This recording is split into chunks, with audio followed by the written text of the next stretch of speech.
এইটা আমাদের চালের রুম, আমরা এই রুমেই থাকি। তো ভালো করে আগে রুমটা দেখে নাও, তারপর বলছি। তো গুড মর্নিং সবাইকে, সবাই কেমন আছো? আশা করছি খুব ভালো আর সুস্থ আছো। আরও একটা নতুন ভিডিওতে তোমাদের সকলকে অনেক ওয়েলকাম আর ভালোবাসা জানিয়ে আজকে দিনটা শুরু করছি। তো কী বলো তো, কিছু মানুষের না একটু পয়সা হয়ে গেলে তারা মানুষকে মানুষ বলে মনে করে না, জানো। আমরা যারা এখানে আছি দাদরানগর হাভেলি সিলভাসাতে, এই দমনদ্বীপতে, তো আমার মনে হয় তারা কিন্তু কেউই কোনো কোটিপতি ঘর থেকে আসা না বা কোনো রাজপ্রাসাদ থেকে নেমে আসা মানুষও না। আমার মনে হয় সবাই একটা মিডল ক্লাস ফ্যামিলি থেকে আসা।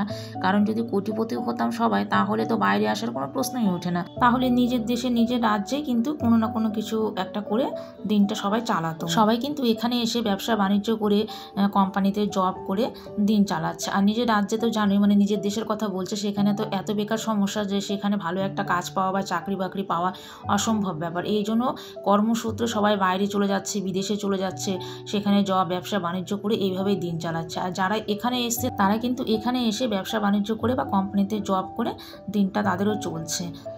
তো যাই হোক, এখন যারা এখানে ব্যবসা করে তারা তো এখানে ব্যবসা করেই মনে করো বড় হয়েছে বা কোটিপতি আরবপতি হয়ে গেছে। তো তাদের মুখে এখন শোনা যায় সব সময়, ডাইরেক্ট বা ইনডাইরেক্ট শুনি এই কথাটা, আমাকেও বলে বা আমাকে বলারও চেষ্টা করে যে কোম্পানির খাওয়া আছে, যারা কোম্পানিতে নাকি কাজ করে তাদের কোনো মান সম্মান নেই, তারা কোম্পানিতে যায় লেবারিগিরি করতে, হাজিরা দিতে যায়, আর পায় 10-15 হাজার টাকা বেতন, তাদের কি আর মানে লাইফ আছে, এরকম একটা মানে কথা।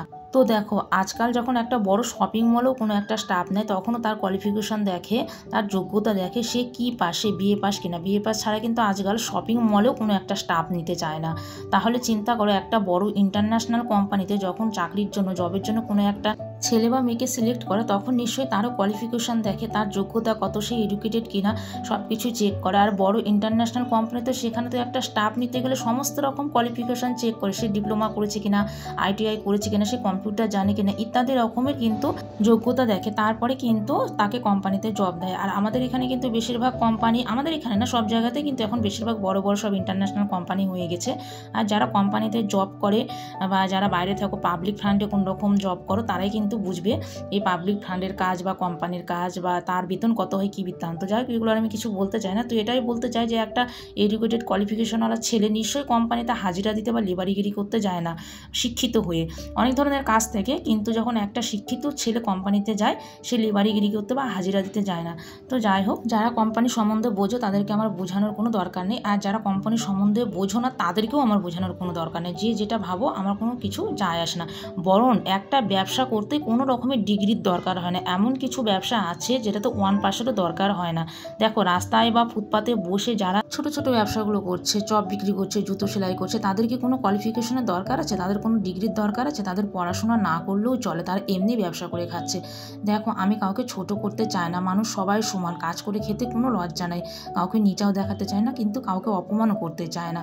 জাস্ট আমি এটা একটা উদাহরণ দিয়ে বললাম। আর কোনো কাজকে নিচা বা অপমান করা বা ছোট দেখানো কারোই উচিত না। আমার কেন, পৃথিবীর কারোই উচিত না যে কোনো কাজকে অপমান করা বা ছোট করা, নিচা দেখানো। সবার কাছে সবার কাজ মহান, কেউ তো চুরি করে খাচ্ছে না বা কারো কাছে ঠকিয়েও তো পয়সা ইনকাম করছে না, তাই না বলো? তো যাই হোক, কিছু কিছু মূর্খ মানুষ আছে যারা কোম্পানিতে জব করা লোকেদের খুব ঘৃণা করে, বলে যারা কোম্পানিতে কাজ করে, কোম্পানিতে লেবারিগিরি বা হাজিরা দিতে যায়, কয় পয়সার বেতন পায়, 10-15 হাজার টাকা, সেটাতে কোনো মতন কষ্ট করে তারা দিন কাটায়, এরকম করে বলে, খুব অপমান করে। আমি শুনি, ডাইরেক্ট ইনডাইরেক্টলি আমাকেও বলে বা বলার চেষ্টা করে, তোমাদেরকে বললামই।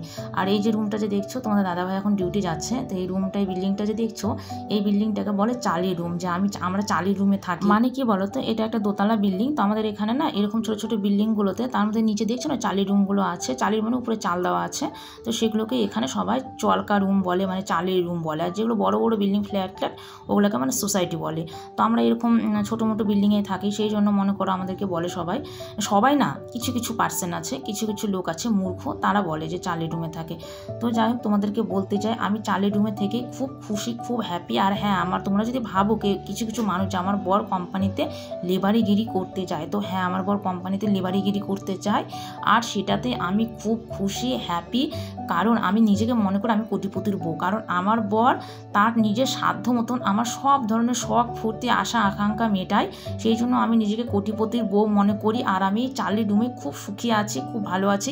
তোমরা দেখোই, আমি এই রুমটাকে সব সময় সুন্দর করে গুছিয়ে সাজিয়ে সুন্দর করে রাখি, এটাকেই আমার স্বর্গ মনে করি। আর এই রুমটা যদি আমার বরের নিজের হতো, ওই ভাঙা চূড়া অখাসটা রুম তোমরা যে বলো, এই রুমটা যদি আমার নিজের হতো সেটাতে আমি আরও হয়তো খুশি হতাম যে যাক আমার বরের নিজের এটা রুম। তো যাই হোক, ভাড়া থাকে সেটাতেও আমার কোনো দুঃখ নেই, এই রুমটা নিয়ে আমি খুশি, আমার বরকে নিয়ে আমি খুশি, চালের রুমে থেকেও আমি খুশি।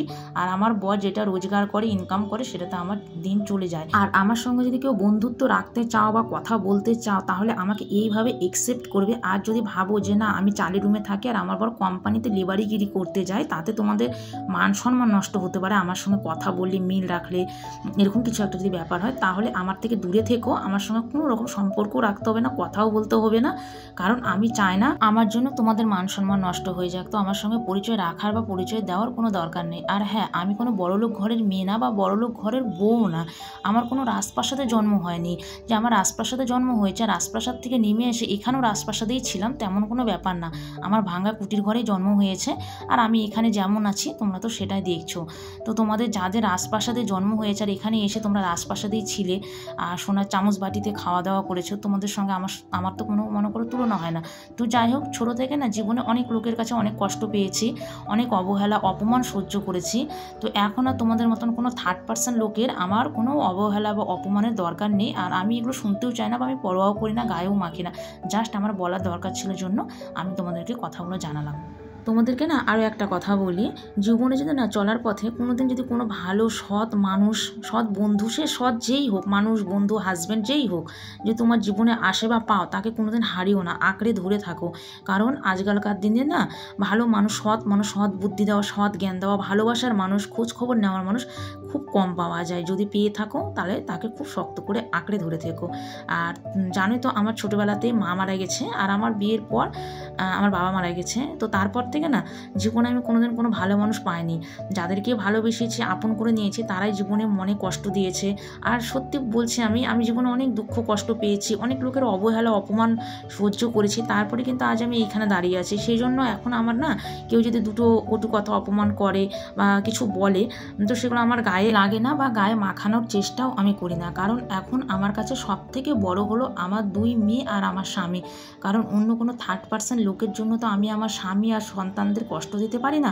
সবার আগে আমার স্বামী আর আমার 2 সন্তান। তো যাই হোক, আরও একটা কথা বলি, এই যে যারা তোমরা কোম্পানি করে নিন্দা করো, কোম্পানির সম্বন্ধে অনেক কথা বলো, কোম্পানিতে যারা কাজ করে, জব করে, তাদেরকে নিচু চোখে দেখো, নিচু মনে দেখো, তাদের সঙ্গে কথা বলতে তোমাদের ঘৃণা হয়, ভাবো যে তাদের সঙ্গে কথা বললে আমাদের হয়তো স্ট্যাটাস বা মান সম্মান নষ্ট হয়ে যাবে, তাদেরকে উদ্দেশ্য করে আমি এই কথাটা বলছি যে আজকে আমরা এই যে দাদরানগর হাভেলি সিলভাসাতে যে থাকি, এখানে যে যত বড় বড় কোম্পানি আছে, বড় কোম্পানি, ছোট কোম্পানি, ইন্টারন্যাশনাল কোম্পানি, সেই সমস্ত যদি না 2-4টা কোম্পানি বন্ধ হয়ে যায়, তাহলে তোমাদের ব্যবসা না মাথায় নিয়ে নিজের দেশে পালিয়ে যেতে হবে। নিজের দেশ বলতে নিজের রাজ্যে সব কিছু গুটিয়ে নিয়ে চলে যেতে হবে। কারণ এখানে থাকলে তো তেমনভাবে ব্যবসা চলবে না। যদি কোম্পানি বন্ধ হয়ে যায় তাহলে ব্যবসা চালাবে কী করে?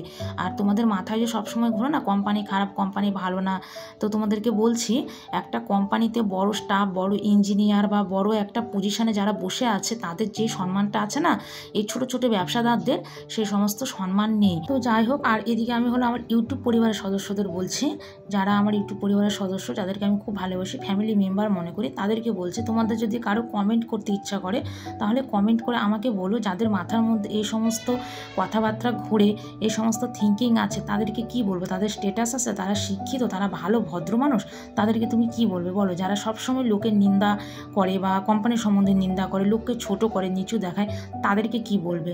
তারা স্ট্যাটাসফুল মানুষ? তোমরাই বলো। কমেন্ট যদি করতে ইচ্ছা করে তাহলে কমেন্ট বক্সে গিয়ে কমেন্ট করে আমাকে জানিও তাদেরকে কি বলে। তো যাই হোক, এক একজনের এক এক ধরনের মানসিকতা, সবাই তো এক ধরনের হয় না। কেউ লোকের কথা মানে নিজেকে বড় মনে করে, ভাবে যে লোকের কাজ ছোট, আমরা যেই কাজ করি আমাদের কাজটাই শুধু বড়, আর লোকে যেই কাজ করে সেই কাজটা ছোট। এইভাবে কিছু লোক থাকে, লোককে নিচা বা অপমান করতে হয়তো ভালোবাসে। যাই হোক, তো বললামই, এক একজনের এক এক ধরনের মানসিকতা, এক একজনের এক এক ধরনের থিঙ্কিং, কাউকে কিছু বলার নেই। আর যাদের মাথায় কোম্পানি করে সবসময় খিচুড়ি পাকে, তাদেরকে বলছি, যারা কোম্পানিতে জব করে তারাও মানুষ, আর যারা এই চালিতে বসবাস করে তারাও মানুষ। জানো, ভগবান সবাইকে সমান অধিকার দিয়েছে এই পৃথিবীতে বাঁচার জন্য। সকলের মন আছে, প্রাণ আছে, বড়লোক গরিব বলে কিছুই নেই। আর জানো, শরীর সম্পত্তি, টাকা পয়সা এগুলো নিয়ে না কখনো গর্ব করতে নেই, কারণ অসুস্থতা আর দারিদ্র ভদ্রতা কাউকে বলে আসে না, জানো।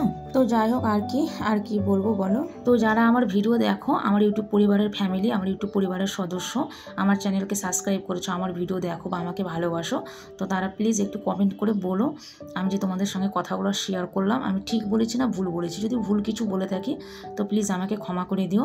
আর যদি মনে হয় তোমাদেরকে যে কোথাও আমি কিছু একটু ঠিক বলেছি, তাহলে আমাকে কমেন্ট করে জানিও যে তাদের কি স্ট্যাটাস আছে সেই কথাটা। তো যাই হোক, আজকে দেখো সকাল থেকে একদম দুপুর পর্যন্ত তোমাদের সঙ্গে আমি এই কথা বলেই পুরো ব্লগটা শেষ করে দিলাম। আজকের ব্লগটা এইভাবেই শুরু করলাম আর এইভাবেই মানে শেষ করছি। তো সকাল থেকে এই যে এখন প্রায় 2-2:30 মতন বেজে গেছে, সমস্ত কাজকর্ম আমার হয়ে গেছে, পুজোও করলাম, স্নান টান করে পুজো টুজো দেওয়াও কমপ্লিট হয়ে গেছে। আর রিশুকে খাইয়ে দিয়েছি, রিশু একদম দেখো ঘুমিয়ে গেছে, তোকে এই যে ঘুম দিয়ে দিচ্ছি আর আমি এখন একটু রেস্ট করব। তো চলো আজকের ভিডিওটা এখানে এন্ড করলাম। তোমরা সকলে খুব ভালো আর সুস্থ থেকো। আর হ্যাঁ, ভিডিওটা যদি ভালো লাগে তাহলে প্লিজ একটা লাইক করো আর কমেন্ট করে বলো। তো চলো আজকের জন্য এখানেই টাটা, বাই বাই। তোমরা সকলে খুব ভালো আর সুস্থ থেকো। আবার নেক্সট ভিডিওতে দেখা হচ্ছে তোমাদের সঙ্গে আমার, ততক্ষণ ভালো থেকো। তো চলো টাটা, বাই বাই।